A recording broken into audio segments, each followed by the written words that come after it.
Hey guys, what's up? It's Carmela Maniac. If you're new to my channel, sit down, take off your coat, and chill by the fire for a little bit, because today I'm going to be breaking down and reviewing Back to Friends, which is a song by Sombr. Now, I know that the song is basically a year old at this point, but it is still doing the numbers on these streaming services and currently in the top of the US music charts. So we shall review it because it seems it needs some attention from me, your trusty music reviewer.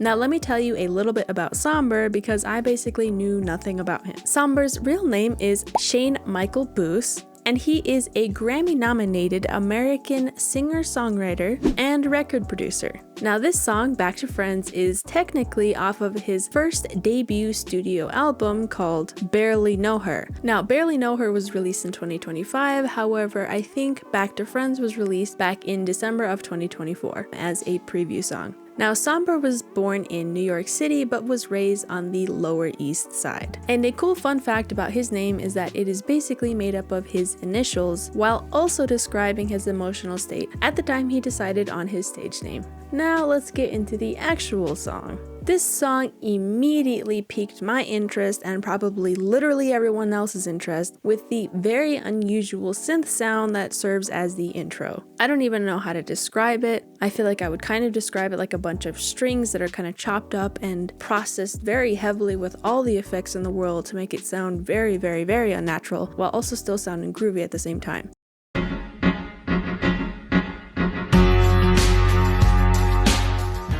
And this intro gets immediately followed by an aggressive piano, which kind of jump scared me a little bit. And then the aggressive piano was followed by a very, very noisy guitar part.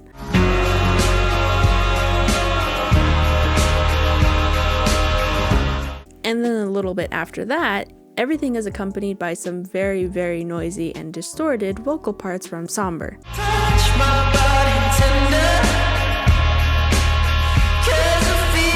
The distortion on Sombr's voice in the beginning of the song is very, very interesting to me because as I was learning good recording techniques and standards, I learned very quickly the importance of setting the input on microphones when you're recording someone low enough to where they will not clip or distort at any time during their performance or recording. Because if they do clip or distort, then it makes it a bad recording. So in my mind, the distortion on his voice is very opposite to me and makes it sound like a bad recording, but I have to remember that it's not. You have to understand that if you get distortion or clipping on a recording, like that's actually a part of the recording, as in it is literally a part of the recording and you cannot take it out, is very bad because the recording then itself is absolutely ruined unless you really want that stylistic distortion on there, which you most likely don't. So that's why distortion in my mind is kind of a little bit taboo. However, the distortion on his vocals here are just subtle enough to where it makes his voice very much stylized and not sound like a bad recording, but it's still very interesting. Honestly, in the beginning where we had his distorted vocals on top of the very noisy and distorted guitar, it becomes a little bit too much for me. His vocals become a lot cooler and much easier to listen to once the distorted and noisy guitar cuts out in the second verse. And I personally like the distorted vocals as soon as they are on their own.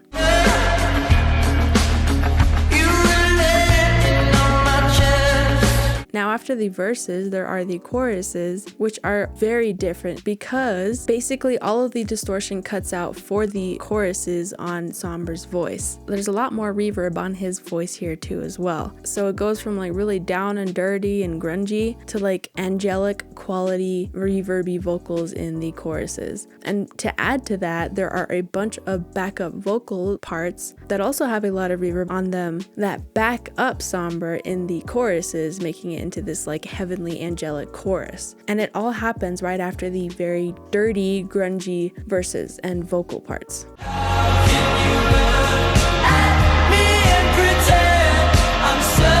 Then the bridge happens and it's like the best part of the song because we have all these modulations and interesting notes and melodies that make the song so dynamic and like it's changing constantly, which is really great.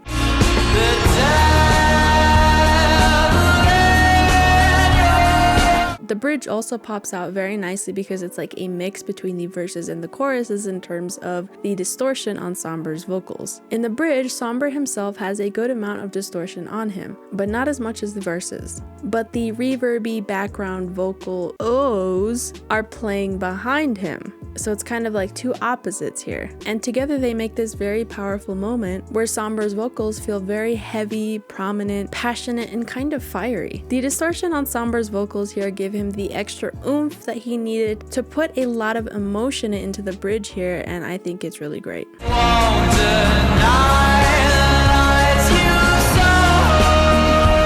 So the vocal qualities here paired with the possibly minor melodies brought out the bridge here in a really great way and made it stand out amazingly well. There's also an organ part that plays briefly here at the end of the bridge, and it's honestly the best thing that's ever happened. The organ kind of climbs in terms of its notes here and its part here, and it really brings out the conflict.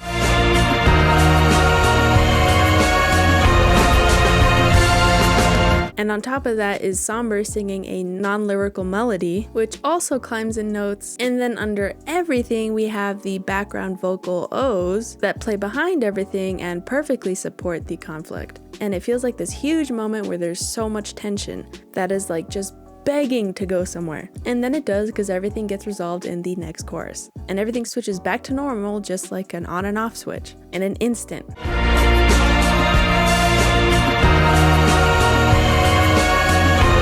This bridge part could honestly be just the entire song on its own, and I would definitely not be mad about it. I wouldn't even bat an eye. The organ part is definitely one of my favorite parts, and it just has so much tension in it that I could just cut with a knife and eat. I also really love how Sombr goes from singing in his chest voice at the end of the bridge and then sings in his head voice on the last note of the bridge. And it really just gets that tension going and really just creates this huge climax feeling.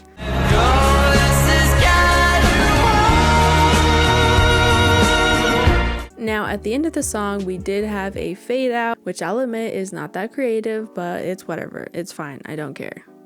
Because I was still riding the high of what the bridge was. Now, like I mentioned earlier, the verses and the choruses are very different from each other. So there is this very obvious and interesting contrast happening there. Because like I said, in the verses, Sombr's vocals are very distorted and rough. And in the choruses, they are very clean, almost no distortion, and have a lot of reverb on them. And he sounds like an angel in the choruses versus the verses. And he also has that angelic choir behind him. So they are very different and contrast very heavily and really pique your interest.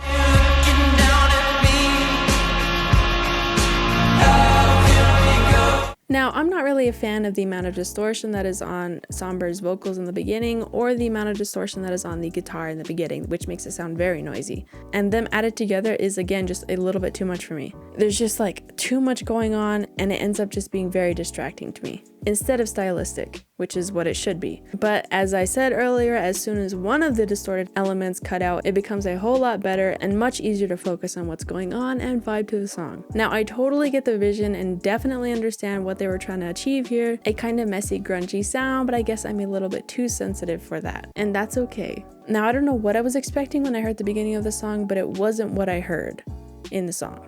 I don't know. I did really like the aggressive piano that plays like a really heavy and down-to-earth melody in the beginning, and wish they did something more with that in the rest of the song, but what are you gonna do?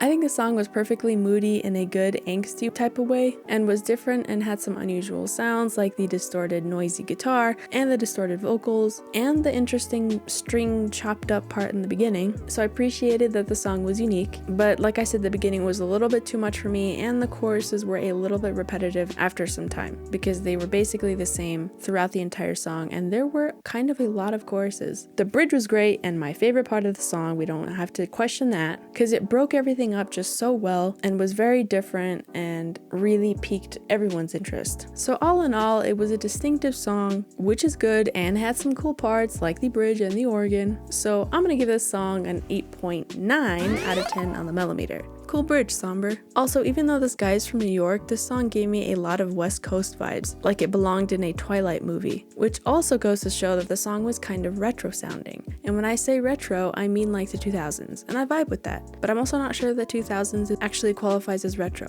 I don't know.